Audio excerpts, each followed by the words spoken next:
Miss Juday, congrats po and excited kami makakita ng comeback mo sa MMFF. Bukod po ba sa lahat? Grabe naman, guys. Comeback. Sila niya and beautiful. Bukod po ba sa nakakatakot ang movie ninyo, papayakin niyo rin po ba kami bilang isang Judy Ann Santos sa Espantago?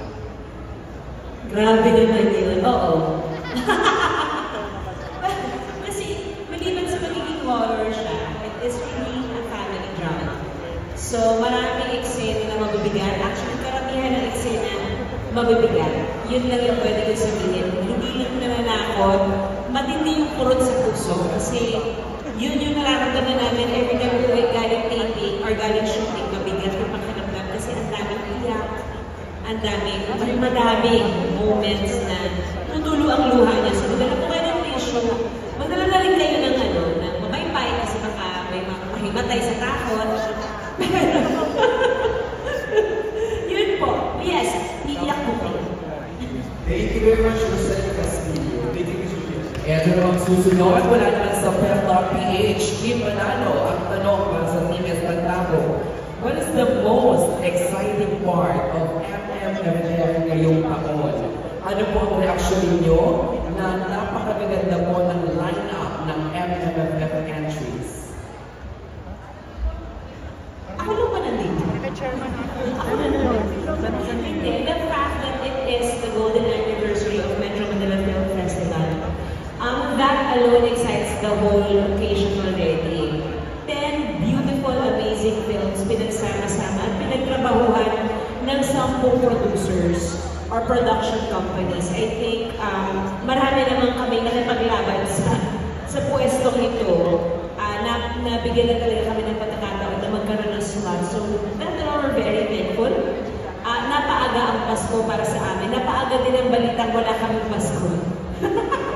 But to be part of the 50th Metro Manila Film Festival anniversary is a gift on its own. Maraming salamat, Ms. Judy Ann Santos. Sasagot daw po si Ms. Shanda Romero. First of all, I want to say this is really a long time coming kasi these people hindi pa pinapanganak to yung first Metropolitan Film Fest in 1974 kasama na ako. So after 50 years, so this is a golden adventure for me, a golden moment. Grabe yun! Diba? MMFF 50th edition. At nandito po ang pelikulang Espantago ni Ms. Shanda. Maraming salamat po. Thank you, Team Espantago. Up next, Miss Judy Ann Santos!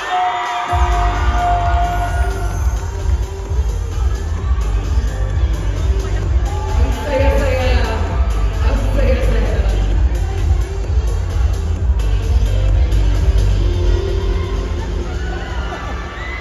Hello!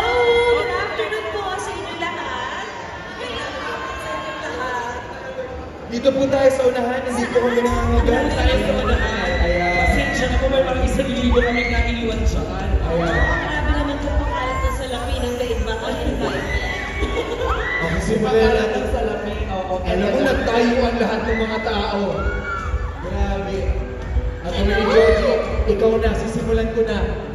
Tell us something about our beautiful film this year. Well, it's a horror film. Kasabik-sabik ang pagbabalik ni Direk Chico Ronyo sa MMFF. And of course, we have a great cast with us. Of course, with as our lead, we have Judy Ann Santos and Lorna Tolentino. And they're ably supported by this veteran actress, Chanda Romero.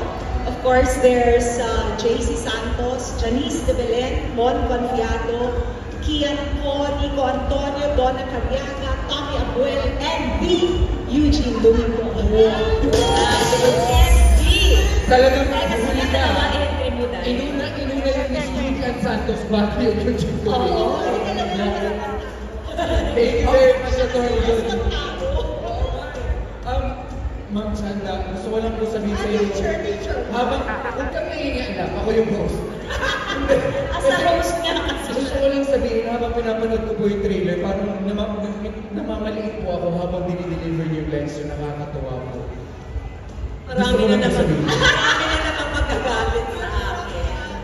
Marami na naman magagalit sa akin. Sila po pagalitan niyo po ano po. Pero grabe, no? Talagang lahat nagtayuan nung lumabas na ang aming Team Espantamo. Miss Shanda, ano pong gusto niyong sabihin sa lahat ng mga nandito ngayon na bawat mga pelikula, lalo na sa inyo po, talagang parang napawaw silang lahat. Ito ay isang film na talagang it's a real adventure. So lahat kayo on Christmas Day and through the run of the film festival, panoorin nyo with friends, family. This is a great ride. Thank you so much, Miss Shanda Romero. Of course, the one and the only, Miss Yuji Domingo! Magandang hapon po sa inyong lahat. At isa lang po ang gusto kong itanong sa inyo. Na-miss niyo ba si Judy Ann Santos? Nakulit din naman si Judy Ann Santos sa big screen at ito na po yung tamang pagkakataon na makita ulit ang ating best actress, ang ating superstar sa big screen ngayong December 25.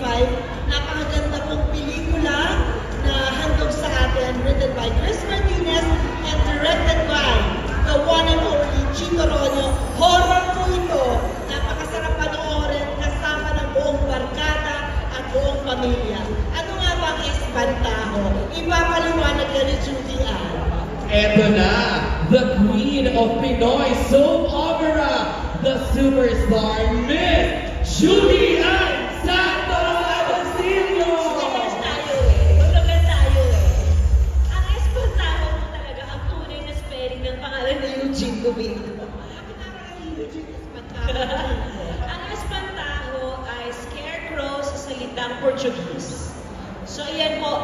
Pero napakalaki kasi ng koneksyon, syempre, ng Espantaho sa pangkabuuan ng pelikulang Bakit May Peste, saan nanggagaling ito. But, sa totality po ng aming pelikula, it's about forgiveness, it's about acceptance, it's about family's love, it's about mother's love. But at the end of the day, nakakatakot pa rin siya. So, it is something very exciting, something amazing. At saka masarap talaga siya panoorin ng may kayakap. Pagkatas mga ng pelikula, manonood kayo ng tili-tilian, tapos yakap-yakapan, tapos marun-marutan.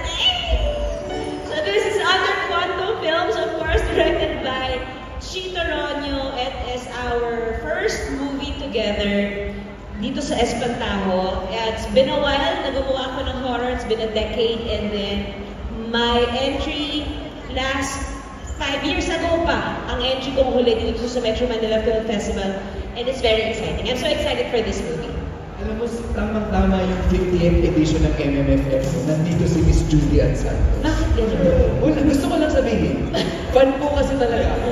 Sana pumuluan kami ni Action sa lalo na naman sa Starstruck silang tingnan lahat. Tsaka habang nagpo-promote ka, si Eugene Domingo nakaganon lang. Okay, tama yung sinasabi mo. Tama. Okay, very good. Teacher ko talaga siya. Teacher. Naku, maraming salamat po. Team Espantaho. Eugene Domingo, Chana Romero, Julian Santos, and of course the producer, Attorney Georgie. Maraming salamat. We'll see you again mamaya sa ating Q&A po. Ngayon naman, this time, talaga mong love is in the air. Kahit December pa lang, let's fall in love with the movie My Future You. Panoorin mo natin ito.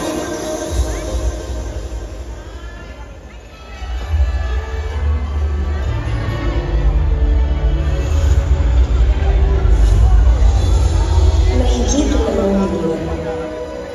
Sa dinami-dami ng tao sa mundo, paano mo hanapin ang para sa iyo? Hi, little girl. Hello, Aquaman. Kanto ka? Ano ba? Judy,